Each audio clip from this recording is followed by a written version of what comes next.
All right, let's begin today's discussion over in New York, where you just had a state judge dismiss two of the terrorist charges against Luigi Mangione, which sounds bad, but in order to understand the full context, this action does require a bit of explanation. You see, the prosecutors in this case, they were arguing that Luigi's actions, they met the threshold for domestic terrorism. And to that end, the state prosecutors, they wrote the following in a recent court filing, quote, Mangione's intentions were obvious from his acts, but his writings serve to make those intentions explicit. His writings convey one clear message, that the murder of Brian Thompson was intended to bring about revolutionary change to the healthcare industry. Law enforcement indicates that the words delay, deny, and depose that were etched into the bullet casings echoed a phrase commonly used to describe how major insurance companies avoid paying claims.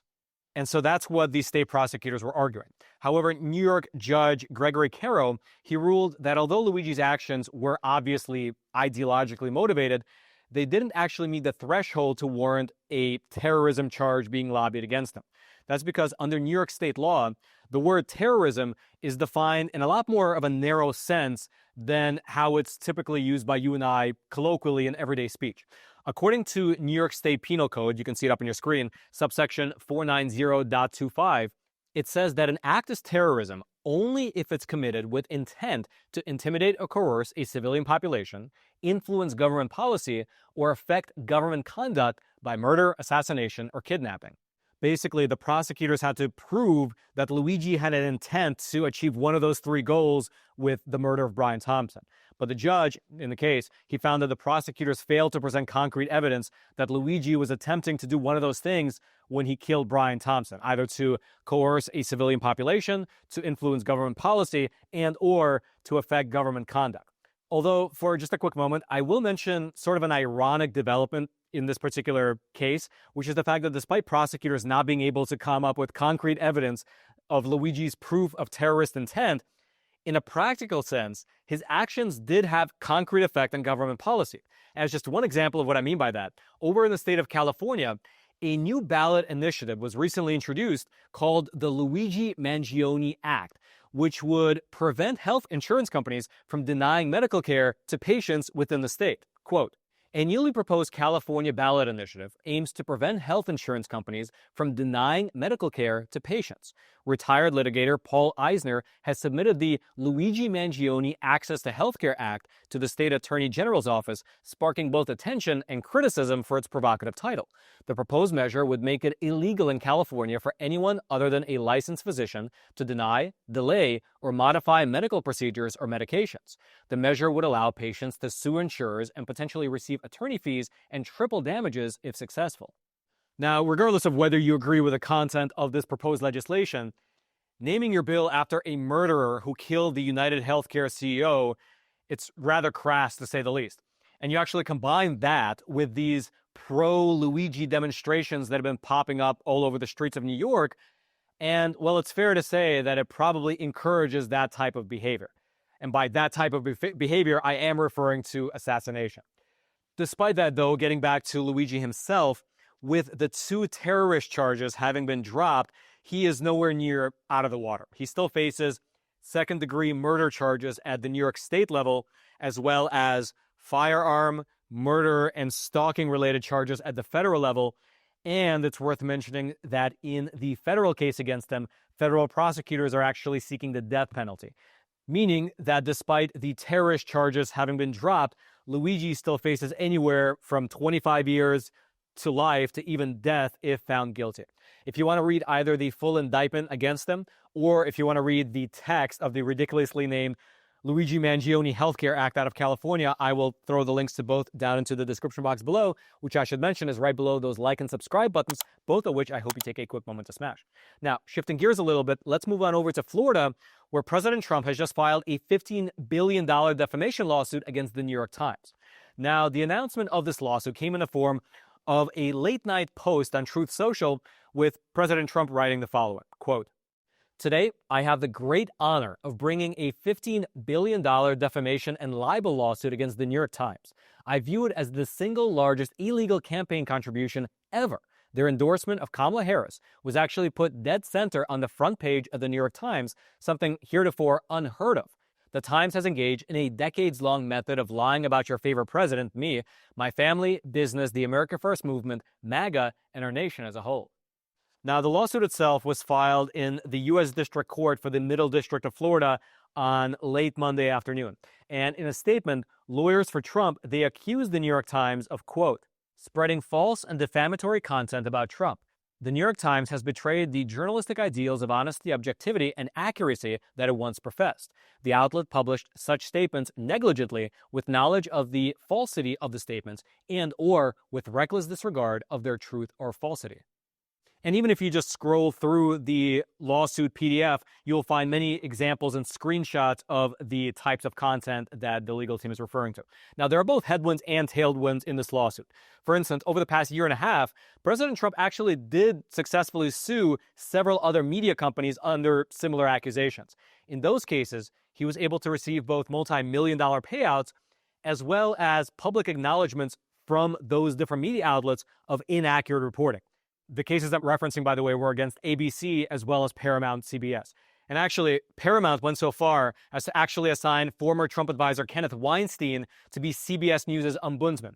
That's actually, if you've never heard of that position, is the guy in the media outlet responsible for bridging the gap between the newsroom and the public. And now in CBS, it's a former Trump advisor. Quote, Paramount Global named former Hudson Institute CEO Kenneth Weinstein to serve as ombudsman of CBS News, assigning someone who led a conservative think tank and largely worked outside the traditional world of journalism to monitor the news unit's reporting and scrutinize it against claims of bias.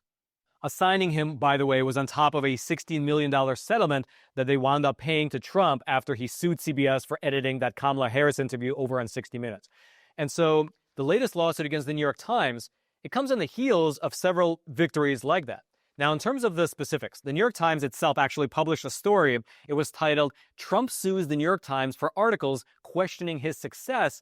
And in that article, they broke down the major points of the case that was brought forth against them. Quote, President Trump accused the New York Times and 4 of its reporters of defaming him ahead of the 2024 election, claiming that a series of articles sought to undermine his candidacy and disparage his reputation as a successful businessman.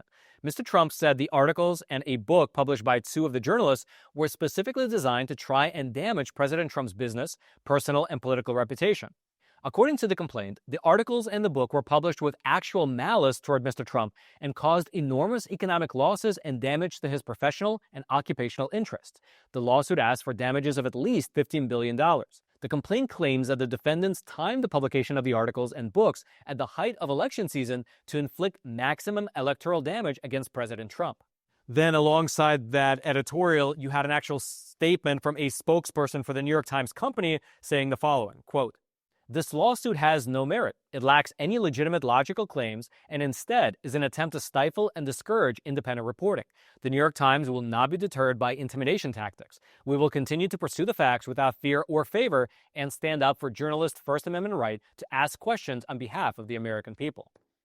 And so we'll have to wait and see how this whole case develops. And it's obviously, I should mention, not a surefire win at all for Trump, just because he had those 2 recent successes at suing other media outlets. In fact, back in the year 2020, in specifically regards to the New York Times, quote, in 2020, Trump sued the New York Times over an opinion column that claimed that the president and his campaign were influenced by Moscow. That lawsuit was dismissed as protected speech. And so we'll have to wait and see how the case actually plays itself out in court. If you'd like to read the full text of the lawsuit, which in my opinion, again, is pretty interesting. It has a lot of screenshots and concrete examples of the types of reporting that the legal team is claiming was libel. I'll throw a link to the PDF version of it. You can find it down in the description box below. All right, just to pause here for a super quick moment, I'd like to introduce today's sponsor, which is Patriot Mobile. Look, when it comes to cell phone service, you have a lot of companies to choose from. But only one of those companies is just unabashedly pro-American and pro your right to freedom, and that's Patriot Mobile. When you do business with them, it just feels great knowing you're doing business with a company that really aligns with your values, while at the same time, you sacrifice nothing in terms of service because their technology is excellent. Patriot Mobile is one of the only carriers that is able to access all 3 of the major networks. That means, for one, they have great nationwide coverage, but also you can have a different number with the different networks all on one smartphone, which is a real game changer. They also offer a plethora of other features as well, such as unlimited data plans, mobile hotspots, international roaming, internet backup, and much, much more. And switching right now is pretty much easier than ever. You can do it in the comfort of your own home. Just give them a call or go on the website. It takes like 10 or 15 minutes. You can keep your phone number or get a new phone number. You can keep your phone or you can upgrade. Many different options, whatever you need. So make the switch today. Either call 972-PATRIOT or simply go to patriotmobile.com/Roman. And to our viewers, use promo code ROMAN, ROMAN, to get a free month of service. Again, that's 972-PATRIOT or patriotmobile.com/Roman. All those details will also be down there in the description box below. Patriot Mobile, thank you so much for sponsoring this episode. And now, back to the video. And now, let's shift gears once again and move on over to the great state of Tennessee. If you happen to look at a spreadsheet of crime across the country, and then you sort that spreadsheet by the per capita number of murders, rapes, robberies, and aggravated assaults in a given year, you'll find that Memphis, Tennessee is number 5, meaning in a practical sense, it is the 5th most dangerous city in the U.S., at least according to those stats. All right, just a quick addendum. I don't know why this happened, but on Tuesday, when I actually did the research for that script and put it together, I sorted those and it was number 5. Memphis was number 5. But then afterwards, it was number 1 in all the total categories. So I wonder if somebody was on the back end of Wikipedia messing with the numbers on Tuesday when Trump actually signed that executive order in order to make it lower and to make what he was saying false. Because I did it multiple times when I wrote the script, just to double check, and it was number 5 each time. But now it's number 1. So I guess it is the most dangerous city in the country. And so with that as the backdrop, just earlier this week, President Trump issued an official memo which authorized the National Guard to be deployed into Memphis to crack down on crime. Speaking in the Oval Office at the White House right after signing the memo, here's what President Trump said in explaining his rationale for why he's deploying the National Guard and why specifically to Memphis, Tennessee. The task force will be a replica, as I said, and it's going to be, I think, equally successful. This is a tremendous success we've had in Washington, I can tell you, and everyone knows it. And people in the White House that work here and other people that I know are calling me and thanking me. They're going out to dinners. They're doing things that they haven't done in years. The effort will include the National Guard as well as the FBI, ATF, DEA, ICE, Homeland Security investigations, and the U.S. Marshals, and more along the prosecutors. We're going to have DOJ led by U.S. Attorney for the Western District of Tennessee. Now, what appears to be happening here is that President Trump is attempting to use his D.C. strategy, the one that he started in Washington on August 7th, in other high-crime cities across the country. Now, present at that signing ceremony was Mr. Bill Lee, the governor of Tennessee, the Republican governor, and he was all aboard for this development, saying the following. I'm tired of crime holding the great city of Memphis back, and this will be one more step in the right direction for Memphis. Now, what's not clear, though, at the moment at least, is what this order means in practice, because unlike Washington, D.C., which is a federal city, and so the president has outsized control there, it's not exactly clear what the National Guard troops can do over in Memphis. Because even though the Republican governor is on board, the Democrat mayor of the city has actually come out in opposition to the plan. And so right now it's unclear, but here are some possibilities of what this National Guard deployment could look like in practice over the next week or so. Quote, the presidential memorandum that Trump signed mobilizing the National Guard did not include details on when troops would be deployed or exactly what his promised surge in law enforcement efforts would look like. But it did specify that some out-of-state help might be available, including state police in Memphis bordering Mississippi and Arkansas, and National Guard members from other states as necessary. And so I will keep you updated on what exactly is going to be happening in Memphis, but I'll also keep you updated on this broader push by the federal government to send in their own forces to clean up local cities. In the meantime, if you would like to watch President Trump's entire back and forth in the Oval Office right after he signed the memo authorizing the deployment of these National Guard troops, I'll throw a link to that video. You can find it down in the description box below. And then lastly, if you are looking for a source of honest news, consider trying the Epoch Times, which is, in my opinion, one of the absolute best newspapers in all of America. Our journalists, they spend every single day asking questions, digging into the stories that really matter, trying to connect the dots in disparate stories, looking for the truth. and then they present their findings in a fact-based way so that you can make up your own mind. And so, I mean, every single day we cover the issues that truly matter in this country. Things like, obviously, war with Iran, who was funding the LA riots and all the other riots across the country, the real story behind this USAID funding, why these Chinese researchers are smuggling fungus into the US, why the Chinese Communist Party set up police stations in New York and other cities, and many, many, many other topics as well. And so again, if you're looking for an honest source of thoughtful journalism that actually respects your intelligence as a human being, consider trying the Epoch Times. Right now, we have a great sale going. It's only 50 cents a week for the whole year. And so it barely costs anything. You can cancel anytime, so there's no risk, but you can get access to everything. All the articles, the infographics, the analyses, the documentaries. And by the way, in terms of documentaries, we're currently working on a documentary tracing the origin of the extremist labels that were imposed on Charlie Kirk. We're basically going back and working on a timeline of how the whole smear campaign against them actually unfolded. So look out for that soon. And so, yeah, the link to try the Epoch Times, it'll be down there in the description box below. Hope you click on it. Hope you try the Epoch Times. Join us over there. I'm sure you will love it.